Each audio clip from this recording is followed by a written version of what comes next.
Ես Կարշին եմ, միանում եմ իմ մարտական ընկերների նախաձեռնությանը, ունեմ վաստակ ռազմական գործողությունների ժամանակ, այսօր հանձնում եմ, մինչև այն պահը կարծում եմ, երբ արժանի կլինենք, այսինքն կազատագրենք մեր երկիրը, մենք սահմանն ենք պաշտպանում, պարզվեց թուրքը երկրի ներսում է եւ երկրի սրտում է նստած, չնայած շուտ էր պարզվել, շատերի համար նոր պարզվեց։ Հիմա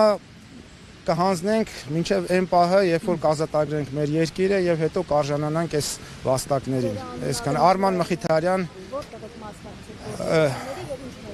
Գարեգին Նժդե մեդալն է, մասնակցել եմ, եղնիկներում ենք եղել ենք եւ հետախուզ եւ գրոհային ենք եղել, այսինքն որտեղ մեր կարիքն ա եղել, չենք զլացել, մասնակցել ենք։ Այդպես